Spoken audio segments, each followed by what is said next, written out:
E hoje nós recebemos aqui no RDTV News Rafael Nunes, que é analista de políticas climáticas do Instituto Socioambiental, o ISA. Seja muito bem-vindo, Rafael. Obrigado. Eu quero começar falando com você sobre um assunto que ganhou uma grande repercussão recentemente, né? Que é o desmatamento químico, né? Mais de 80 mil hectares foram desmatados dessa forma, né? Um crime ambiental que chocou, né? Virou repercussão até internacional aqui no nosso estado. Quais os impactos desse crime para o meio ambiente, Rafael? Bom, Poliana, a gente tem um impacto direto, né, da remoção da vegetação, da degradação da vegetação. Esse impacto ele diz respeito à retirada de hábitat e de meio de vida para milhões de animais e também para a própria reprodução das plantas. Então, o primeiro impacto que a gente observa é esse. Agora, como é um desmatamento que não é muito usual, que é um desmatamento químico, a gente também tem o impacto da acumulação do agrotóxico utilizado nas águas, no solo e no próprio corpo dos animais, né, que não necessariamente morrem no momento do desmatamento, mas que acumulam aquelas substâncias e a longo prazo vão se intoxicando, inclusive com riscos à vida humana, né? Eventualmente algum pescado que tenha se intoxicado nesse desmatamento, se ele for consumido por humanos, também os humanos contaminam, né? Dá para ter noção, Rafael, de quanta vida, né, quanta fauna foi afetada por esse desmatamento? Bom, isso teria que ser feito algum tipo de levantamento mais específico no local. Mas se a gente considerar que o Pantanal, né, a maior planície alagável do mundo, com uma biodiversidade notável, né, não é à toa que atrai mundialmente, né, pessoas para visitar, também atrai um grande número de pesquisas.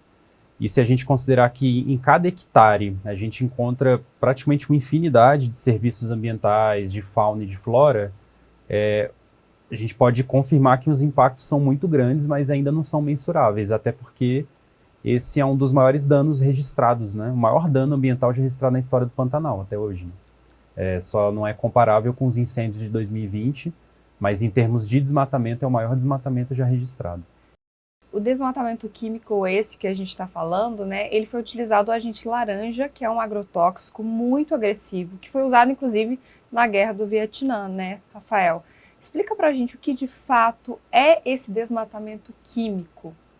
Bom, a substância utilizada é uma substância que a gente classifica como dessecante. Os agrotóxicos dessecantes, os herbicidas, são utilizados para controle da vegetação que não é desejável em um determinado cultivo. Só que, infelizmente, ele também é utilizado para outros fins, nesse caso, né, para cometer um crime ambiental. Essa substância, ela promove o dessecamento, o secamento de qualquer vegetação, tanto de árvores quanto de arbustos e capins, ervas, né, o extrato mais baixo da vegetação.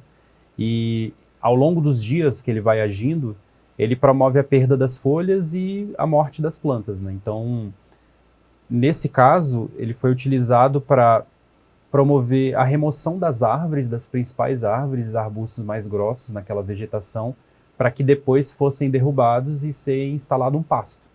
Então ele age secando a vegetação, né, retirando as folhas da vegetação. Foi utilizado, por exemplo, como você citou o exemplo na Guerra do Vietnã, justamente porque a estratégia era utilizar para secar a floresta, que no caso específico daquela guerra era utilizada como abrigo, né, para uma das partes da guerra.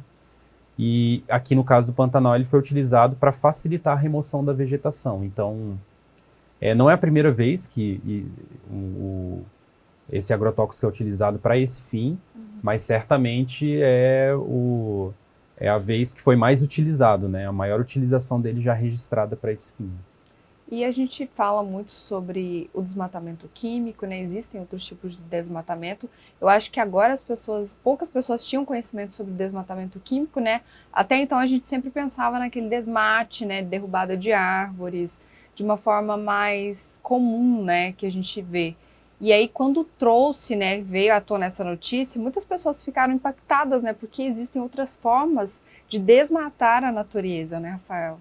Sim, em geral, quando a gente considera assim a vegetação do Pantanal, o Pantanal dos 3 biomas de Mato Grosso é o mais preservado, é o menos desmatado. Aqui em Mato Grosso, certamente a Amazônia e o Cerrado sofrem muito mais pressão de desmatamento. Em geral, o desmatamento ele começa de uma maneira que a gente não consegue detectar imediatamente, porque ele começa primeiro com a remoção das madeiras mais nobres da vegetação, e aí depois, normalmente, o método utilizado ou é passar o fogo, ou passar o correntão para a remoção geral daquela vegetação. Nesse caso, né, do desmate químico, o criminoso ele joga o agrotóxico na vegetação, espera ela secar, e aí também como as raízes morrem, né, os sistemas radiculares morrem, isso fica mais fácil para ele passar a corrente. Então, assim, são vários métodos de desmate, né, várias formas de desmatar. Nesse caso do desmate químico, como eu tinha falado anteriormente também, além do próprio impacto da perda da vegetação, você também tem um impacto sobre águas, sobre solos de contaminação. Então, em termos de Pantanal, apesar de já ter havido algumas ocorrências registradas nos anos anteriores, nunca tinha sido registrado dessa maneira e também com aplicação aérea.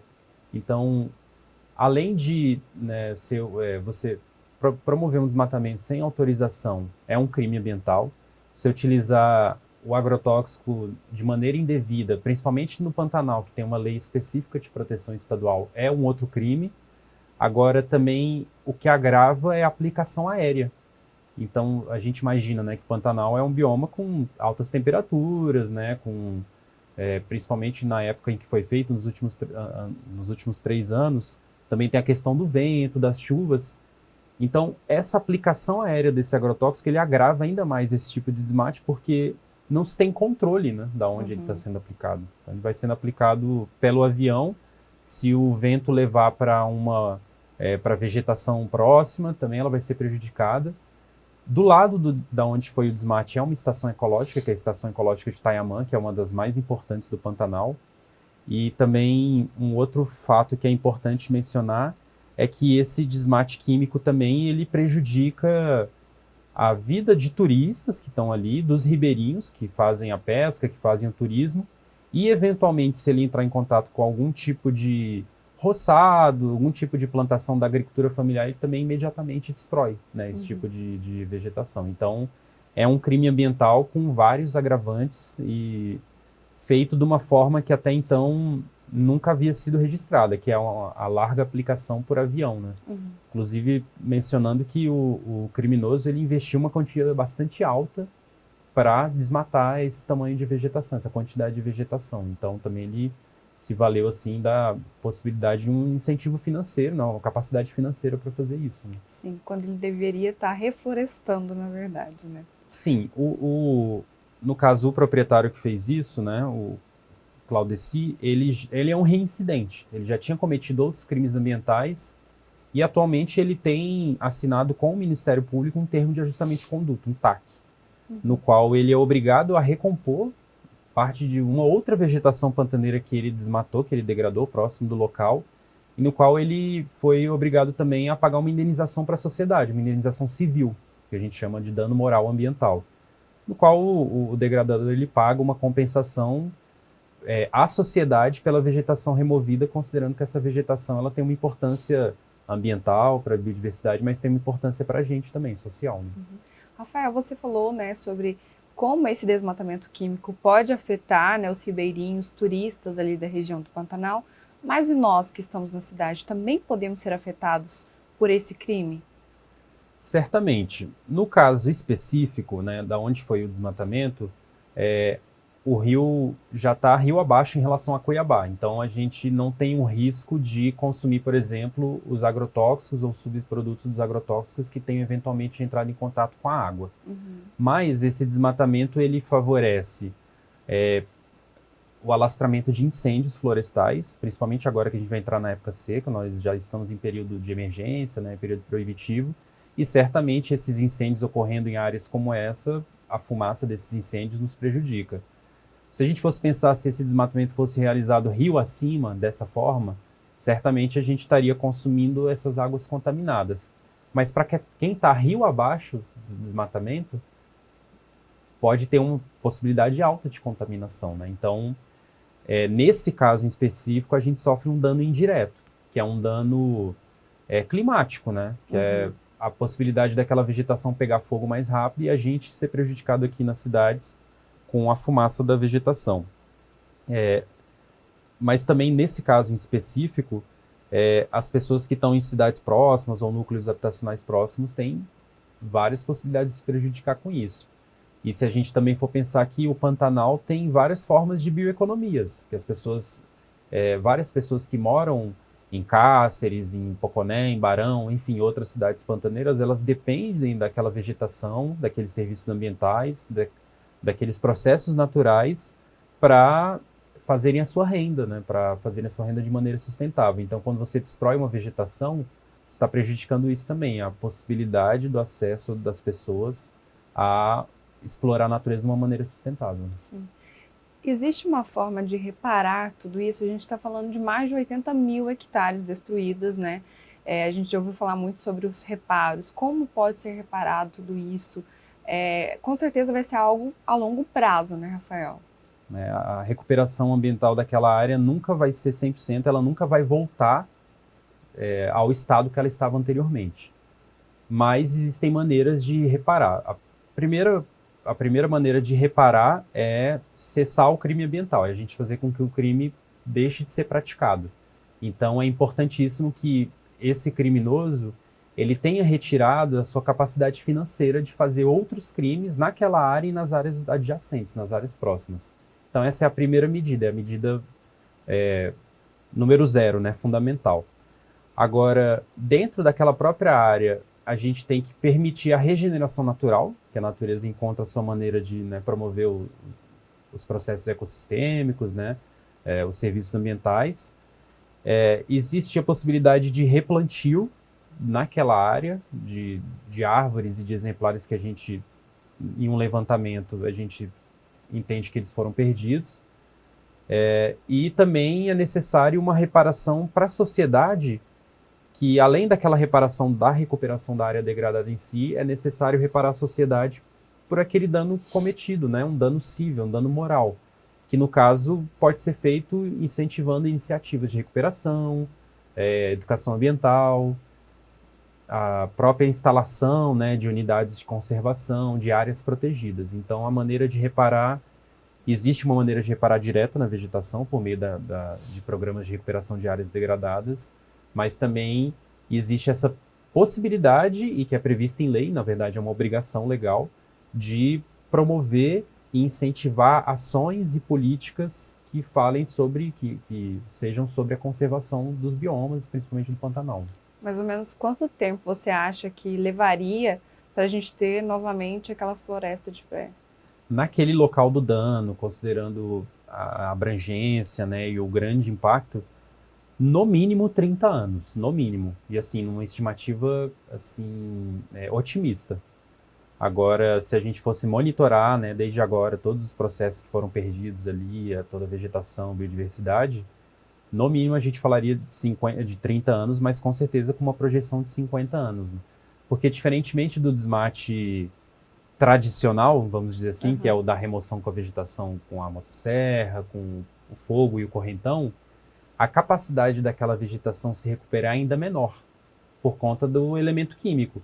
Então aquele elemento químico, aquele agrotóxico, ele não vai matar necessariamente só as plantas, mas ele vai matar toda a vida do solo, milhões de micro-organismos que a gente nem conhece ainda, nem estão descritos, mas que dentro daquele processo do ecossistema, do bioma pantanal, propiciam que a vida se baseie ali. Então tem uma dimensão que a gente ainda nem sabe, que nem está calculada, da possibilidade de recuperação dessa vegetação. E ainda precisa ser calculado também, nos próximos momentos, o como que a estação ecológica de Itanhamã, que está bem próxima do local do dano, também é prejudicada. Quando você perde uma vegetação, existem toda uma série de impactos secundários que vão se abater sobre a vegetação original que está perto daquele local do dano. E tem a perda de habitat também, né, para a nossa fauna. Né? Perda de habitat para a fauna, assim, o Pantanal é conhecido como um bioma que detém uma das maiores biodiversidades do mundo, é certamente a planície alagável mais biodiversa do mundo, a área úmida mais biodiversa do mundo, e uma das características do Pantanal é que a fauna é migratória, boa parte da fauna é migratória e procura o bioma justamente para fins reprodutivos. Então, além de tirar o hábitat daqueles animais, muito provavelmente vários processos reprodutivos desses animais foram perdidos também. Então, isso prejudica também no futuro o desenvolvimento daquela comunidade, né, natural. Rafael, para a gente encerrar, eu queria que você falasse o que, que você acha que falta, né, para que não só o nosso estado, né, o nosso país registre menos crimes ambientais, tenham menos crimes ambientais, porque a gente fala tanto sobre, tem tantas informações hoje sobre o que é, as pessoas sabem, né, de fato o que é crime ambiental, mas mesmo assim continua acontecendo e as pessoas não entendem que perder aquele meio ambiente também a gente faz com que nós perdemos também a nossa vida, né? Sim, acho que você toca num ponto fundamental que nós somos uma espécie também, nós somos parte da natureza e mesmo vivendo nas cidades, nós acabamos, nós somos os prejudicados diretos também, né? Muitas vezes a gente faz essa separação por estar vivendo nas cidades de que aquela natureza ali, aquele pedaço de natureza perdido não tem muita influência, mas tem influência direto em como que a gente vive, né? Na própria formação das chuvas, na disponibilidade da água, né? Que é um bem essencial e essencial para a gente viver. Em relação a como combater, né, os crimes ambientais, eu acho que uma das principais questões, que inclusive está em muito em debate, né, nesse debate ambiental, nesse debate climático, é a reincidência. As pessoas que cometem crimes ambientais, a gente pode diferenciar elas entre a pessoa que está operando aquele maquinário e está cometendo o crime, ela é uma criminosa ambiental também, mas a gente tem que entender que elas foram pagas para isso, que existe uma capacidade financeira dos proprietários de cometer esses crimes ambientais e de saírem impunes. Então eu citaria que um dos principais aspectos do crime ambiental no Brasil é a reincidência. Então este proprietário que provocou esse crime ambiental, ele estava livre e com uma punição muito branda para cometer esse crime ambiental de novo. Então é uma questão de reincidência. Por que proprietários podem reincidir em cometer esses crimes ambientais? Esse é um ponto. Um segundo ponto é a baixíssima conversão de multas, né? É um levantamento de 2019 de multas na esfera federal, no IBAMA, mas aqui na esfera estadual é muito parecido, revela que menos de 3% das multas ambientais são convertidas. Então, muitas vezes, o órgão ambiental até lavra autos de infração de bilhões de reais num ano, mas muito pouco daquilo é convertido. Se uma porcentagem muito baixa das multas é convertida, então esses criminosos continuam com capital, continuam com condição financeira para cometer outros crimes ambientais. E, finalmente, eu também citaria essa questão, além da baixa conversão das multas, das conciliações ambientais, né? Infelizmente, o Estado vem promovendo de uma maneira muito abrangente as conciliações ambientais, sem observar que muitas vezes um proprietário que passou por um processo de conciliação ambiental, ele fica livre novamente para cometer um outro dano ambiental.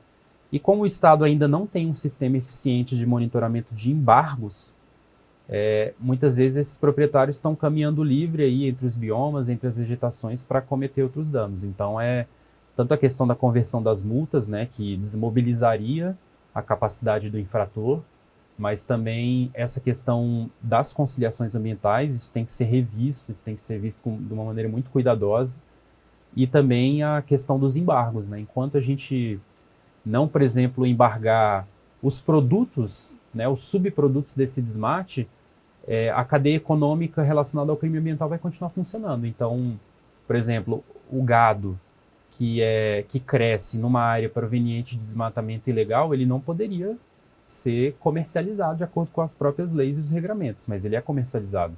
Da mesma forma os grãos, da mesma forma a madeira, minério, né, a mineração. Então todo esse conjunto de produtos que entra nessa cadeia econômica, eles devem ser monitorados quanto à legalidade na origem deles. E a gente tem um sistema muito fraco em relação a isso. A gente não consegue ainda, né, quando eu falo a gente, o Estado, né, o aparato repressivo ambiental, ele não consegue monitorar a origem e o destinamento dos produtos ilegais. Isso serve para a maioria das commodities que a gente produz, desde os grãos, passando pelos bois, madeira, minério. Então ainda falta caminhar muito em relação a isso. E eu citaria, assim, né, como uma consideração sim, final em relação ao porquê que a nossa sociedade é tão leniente com o crime ambiental, acho que a gente tem que beber um pouco da fonte dos povos originários, dos povos quilombolas, dos agricultores familiares tradicionais, dos ribeirinhos, que eles têm uma relação muito menos violenta, né? Uma relação não violenta com a natureza, né? Eles se entendem como parte do processo natural e não permitem que a natureza seja maltratada e violentada, ao passo que na nossa cultura mais urbana, né, atual, acho que a gente pode considerar que a gente é muito mais leniente com a violência em relação ao meio ambiente, né? As pessoas, elas enxergam violência muitas vezes patrimonial contra algum bem, um objeto. Por exemplo, se você quebrar a vidraça de um carro, é considerado uma violência patrimonial. Mas se você derrubar uma árvore, né? Se você utilizar um veneno sem receita, né? Um agrotóxico sem receita, se você, por exemplo, compra um produto de origem ilegal, né? Uma madeira, um minério, todos esses são processos relacionados à violência e também à forma como a nossa sociedade interpreta o crime ambiental como uma violência ambiental, né? Então a gente tem um exemplo de referência, os quilombolas, os indígenas, os povos originários, os agricultores familiares, em como lidar com a natureza de uma outra forma, e acho que a gente tem que urgentemente partir para essa, né, para essa prática, né? Não ficar só, apesar de ter leis ambientais muito boas no Brasil, a gente ainda tem um longo caminho para incorporar isso na nossa cultura, né? Ainda falta muito, né? Falta muito. Obrigada pelas suas informações, viu, Rafael? Obrigado, Poliana, pela oportunidade, e a gente fica à disposição também para essa e outras questões. Obrigada. Se você gostou da nossa entrevista, deixe aí o seu comentário para a gente e compartilhe também nas suas redes sociais.